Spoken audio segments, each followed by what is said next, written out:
Hello, I'm Tony, and today we are looking at the Coma 2 Vicious Sisters, currently free from Amazon Games via the good old game store until the 15th of November 2023. That's to pick up the code, by the way. You still have like 3 more days to claim it from GOG once you've got your code.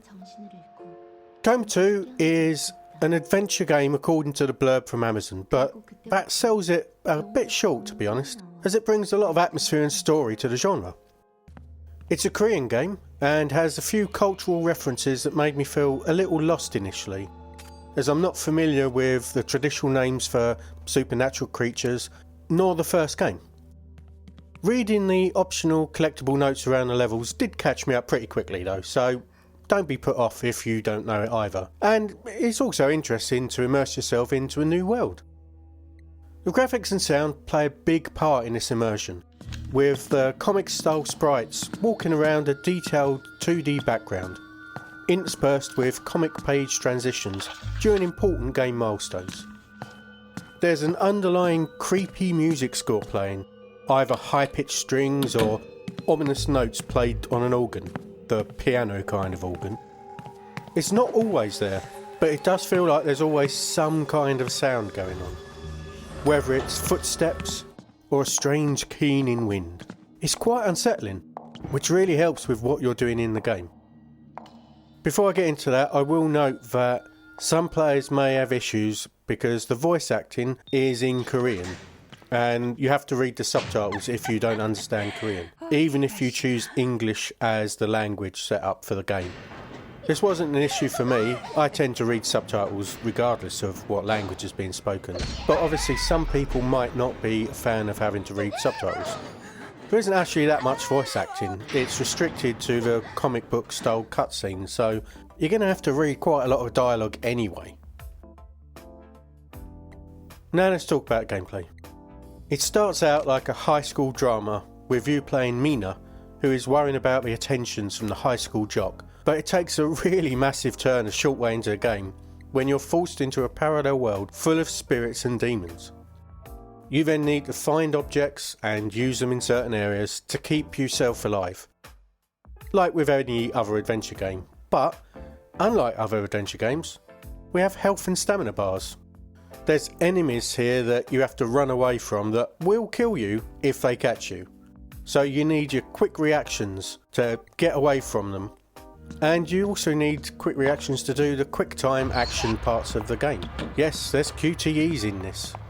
They turn up when you're trying to hide and basically hold your breath to not be discovered, or if you're trying to activate certain objects. They're pretty straightforward, but they're not the most forgiving time-wise. I messed up a couple in the stress of running for Mina's life. As well as actually damaging you, some enemies can give you status effects like being poisoned or bleeding. So it's just as well that the game provides items that heal you and cure these status effects.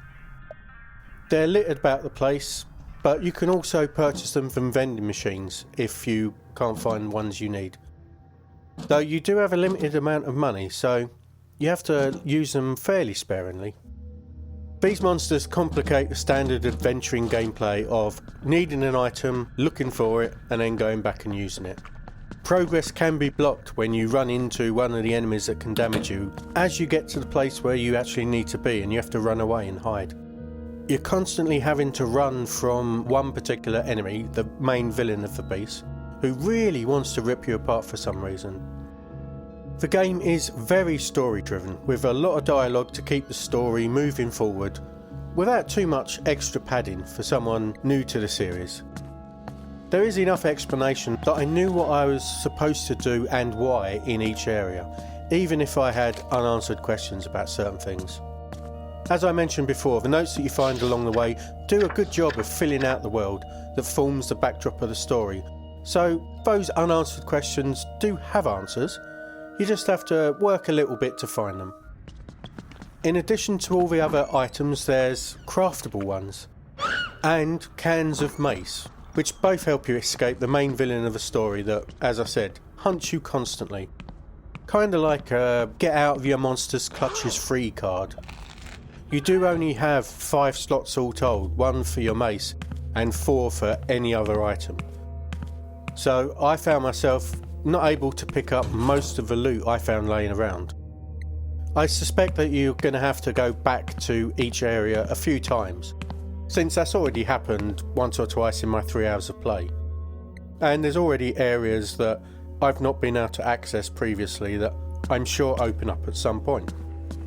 I really enjoy the atmosphere in this game. It generates an oppressive feel with the sound effects and the music, and it can be genuinely panic-inducing to hear footsteps when you're stood still, and then the scream of the evil, murderous villain sending you scampering to the nearest hiding place, where you frantically try to nail the QTEs to stay quiet.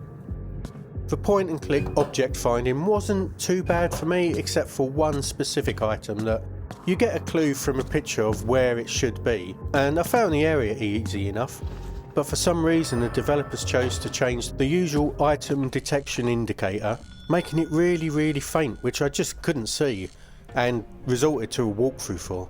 It was a strange choice that was just frustrating. Like, developers, don't change the basic mechanics of the game for one item, and an item that you cannot move on with the story without it. Just don't show it until the character's seen the picture.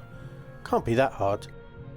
The areas aren't that large, but they are split up via blockages that complicate your route around the map, so it kind of feels a little bit bigger than it really is. I did enjoy the story too. It's pretty well told through the combination of dialogue and cutscenes, and as I said before, informs the gameplay really nicely.